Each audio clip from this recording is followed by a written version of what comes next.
पाल्किया का एक super strong special rend attack खाने के बाद रेक्वाजा जमीन पर गिर जाता है, पर ब्रैंडन उसको पूरी तरह से मोटिवेट करता है, जिससे रेक्वाजा भी पूरी हिम्मत करके दोबारा खड़े हो जाता है, यानी कि वो आगे फाइट कर सकता था। अब रेक्वाजा हारे या फिर जीते, पर एक बात कंफर्म हो चुकी थी कि इतने सारे लेजेंडरी पोकेमॉन के सामने उसने काफी हिम्मत दिखाई है। फाइट कंटिन्यू होती है। डियाल्गा, पाल्किया और गिरेटिना तीनों साथ मिलकर ड्रैगन पल्स अटैक का इस्तेमाल करते हैं।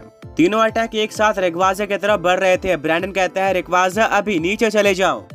रेक्वाजा बिल्कुल ऐसे करता है, जिससे तीनों अटैक मिस हो जाते हैं और अब रेक्वाजा यूज करता है हाइपर बीम का डियाल्गा के ऊपर, पर डियाल्गा इस अटैक को डॉज कर लेता है और पीछे से रेक्वाजा के ऊपर एक सुपर स्ट्रॉन्ग शैडो बॉल आकर लगता है, जो कि गिरेटिना ने यूज किया था। एंड फाइनली एक स्ट्रॉन्ग ड्रैगन क्लॉ का यूज करके पाल्किया रेक्वाजा को जमीन पर गिरा देता है। अनाउंसर कहता है कि सुपर इफेक्टिव अटैक के साथ अब रेक्वाजा का दोबारा उठ पाना काफी मुश्किल है, पर ब्रैंडन को पूरी उम्मीद थी कि रेक्वाजा अभी भी उड़ सकता है। रेफरी कुछ देर तक वेट करता है और फाइनली रेक्वाजा को कोई भी मूवमेंट ना करते हुए देखकर डिक्लेयर कर देता है कि रेक्वाजा आगे फाइट नहीं कर सकता।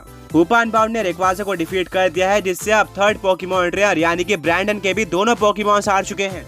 एंड ऑफिशियली तीनों पोकेमॉन ट्रेनर्स डिफीट हो चुके हैं, यानी कि ऐश इस टूर्नामेंट का विनर है। ये सुनते ही ब्रैंडन के होश उड़ जाते हैं। वहीं पर सारी के सारी ऑडियंस ऐश के लिए काफी जोर से चीयर करना स्टार्ट कर देती है। चारों तरफ हूपा अनबाउंड और ऐश का नाम था, बट यहाँ पर ब्रैंडन ने भी अपने कुछ फैंस बना लिए थे। उसने प्रूफ कर दिया था कि अगर वो और ट्रेनिंग करता है तो शायद आने वाले समय में वो ऐश को डिफीट भी कर पाए। ऐश हूपा अनबाउंड की तरफ देखता है और कहता है बहुत बढ़िया दोस्त, तुमने मुझे एक और इम्पोर्टेंट बैटल जिता दी है। ब्रॉक कहता है अमेजिंग, लियोन, प्रोफेसर ओक और ब्रैंडन ने कमाल की फाइट करी है।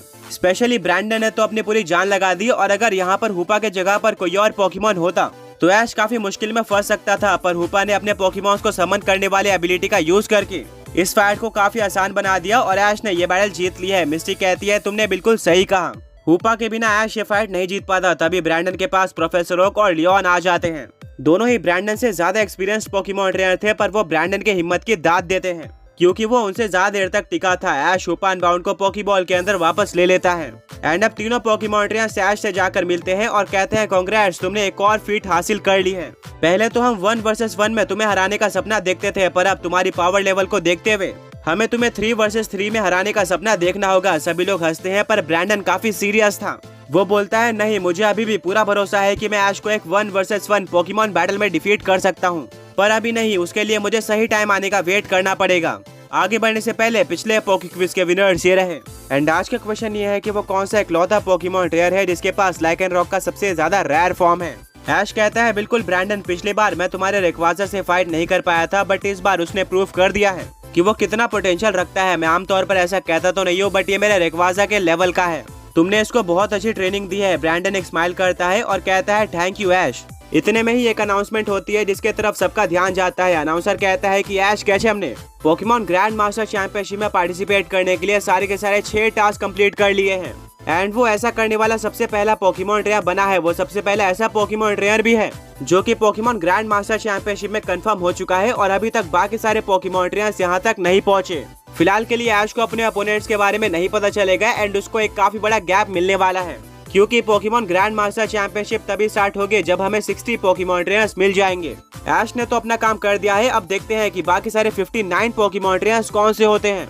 वेल, ऐसा लग रहा था कि ऐश के लिए पोकेमॉन ग्रैंड मास्टर चैंपियनशिप का रास्ता काफी आसान होने वाला है, पर हमें याद रखना होगा कि काफी सारे पोकेमॉन ट्रेनर्स लेट स्टार्ट करते हैं और आगे जाकर ऐश को कुछ पावरफुल पोकेमॉन ट्रेनर्स को फेस करना पड़े। वेल, इस टूर्नामेंट के बाद अब ऐश, उसके फ्रेंड्स और तीनों पोकेमॉन ट्रेनर्स बाहर आ जाते हैं। सभी फाइट के बारे में बात कर रहे होते हैं। ऐश कहता है मुझे इस फाइट में काफी सारे सरप्राइजेस मिले। प्रोफेसर ओक के एंट्री से लेकर लियोन का क्रायोथॉन यूज करना, ये अमेजिंग था। वेल, मुझे लग रहा है कि professor Oak Pokemon grand master championship में भी आ सकते हैं।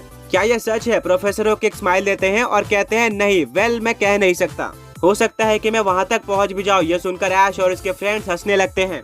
ऐश पूछता है एनीवे, अब पोकेमॉन ग्रैंड मास्टर चैंपियनशिप कितने टाइम में स्टार्ट होगी और मुझे कितना वेट करना पड़ेगा? प्रोफेसर ओक कहते हैं बाकी सारे टूर्नामेंट्स की तरह इसकी कोई टाइम लिमिट नहीं है। जैसे ही 60 पोकेमॉन ट्रेनर्स 6 टास्क कंप्लीट कर लेते हैं, उसके कुछ ही दिन बाद ये टूर्नामेंट स्टार्ट हो जाएगा और बाकी सारे पोकेमॉन ट्रेनर्स फिर इस टूर्नामेंट में पार्टिसिपेट नहीं कर पाएंगे।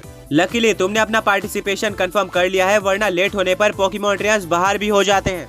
वेल, सारे पोकेमॉन ट्रेनर्स काफी देर तक बात करते हैं और अब टाइम आ चुका था गुड बाय करने का। प्रोफेसर ओक कैंटो रीजन वापस चले जाते हैं। वहीं पर ब्रैंडन पहुंच जाता है होइन रीजन में। ऐश ट्रेनिंग करने के लिए गला रीजन में ही रहने का फैसला करता है और लियोन तो यहीं पर ही रहता था। लियोन बोलता है कि ऐश, पिछली बार हारने के बाद मैंने सोचा था कि मैं तुमसे जब भी मिलूंगा तब मैं तुम्हें 1 वर्सेस 1 पोकेमॉन बैटल के लिए चैलेंज करूंगा, बट इस फाइट के बाद मुझे नहीं लग रहा कि मैं तैयार हूँ। मुझे और भी ट्रेनिंग करनी होगी एंड उसके बाद मैं डेफिनेटली तुम्हें चैलेंज करूंगा। वेल, फिलहाल के लिए मैं अपने पोकेमॉन टीम को स्ट्रॉन्ग कर रहा हूँ और मुझे पता चला है कि जायंट मिरर एरिया में एक काफी रेयर पोकेमॉन है एंड उसको कैच करने का चांस मैं नहीं छोड़ सकता। ऐश कहता है क्या, कौन सा रेयर पोकेमॉन? लियोन कहता है इसका आइडिया मुझे भी नहीं है, हमें वहाँ पर जाकर ही पता चलेगा कि वो कौन सा पोकेमॉन है। ऐश कहता है फिलहाल के लिए मेरे पास भी कोई काम नहीं है, मैं तुम्हारे साथ चलना चाहूंगा और उस रेयर पोकेमॉन को देखूंगा। लियोन रिप्लाई करता है ऑलराइट, ये तो और भी अच्छा होगा, अगर वो रेयर पोकेमॉन ज्यादा स्ट्रॉन्ग होता है तो तुम मेरी मदद कर सकते हो। अब लियोन अपने कॉर्विनाइट को बाहर निकालता है, ऐश निकालता है चार्जार्ड को, वहीं पर ब्रॉक निकालता है ब्रेवियरी को। सभी लोग अपने अपने पोकेमॉन के ऊपर बैठकर जायंट मिरर एरिया की तरफ बढ़ना स्टार्ट कर देते हैं। ये एरिया बिल्कुल एक छोटे जंगल की तरह है, इसके बीचों बीच एक काफी बड़ा पॉन्ड है जिसका पानी काफी साफ है। ये बिल्कुल एक शीशे की तरह काम करता है जिसमें हम खुद की रिफ्लेक्शन भी देख सकते हैं, इसलिए इस जगह का नाम जायंट मिरर रखा गया है। इतना ही नहीं, इस पॉन्ड के आसपास काफी सारी बड़ी बड़ी घास है और यही बिल्कुल परफेक्ट जगह है रेयर पोकेमॉन्स के छुपने के लिए। काफी बार तो यहाँ पर लेजेंडरी और मिथिकल पोकेमॉन्स भी देखे जाते हैं। लियोन कहता है वैसे मैं तुम्हें एक फन फैक्ट बताऊं, मैंने अपना ड्रैगोपुल्ट इसी जगह पर कैच किया था।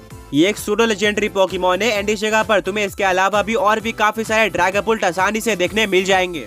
ऐश कहता है अमेजिंग, डेफिनेटली मैं भी यहाँ पर कुछ रेयर पोकेमॉन्स पकड़ने का ट्राई करूंगा। ब्रॉक, मिस्टी और सरीना के पास भी एक गोल्डन चांस था अपने पोकेमॉन टीम में कुछ स्ट्रॉन्ग और रेयर पोकेमॉन्स को शामिल करने का।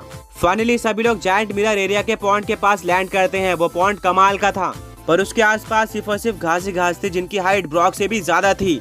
लियोन कहता है कि हमें उस रेयर पोकेमॉन को ढूंढने के लिए इस घास के अंदर जाना होगा। ध्यान रखना, इसके अंदर पोकेमॉन आराम करते हैं और काफी सेफ महसूस करते हैं। अगर वो तुम्हें अचानक से देख ले तो तुम्हारे ऊपर हमला भी कर सकते हैं, इसीलिए अपने पोकेमॉन्स को तैयार रखना फाइट करने के लिए। मिस्टी और सरीना इसके अंदर जाने से काफी डर रहे थे क्योंकि यहाँ पर बग टाइप पोकेमॉन्स भी हो सकते हैं और वो स्ट्रॉन्ग पोकेमॉन से फाइट भी नहीं कर पाएंगे, जिसके चलते वो पॉइंट के पास ही रुकने का डिसाइड करते हैं।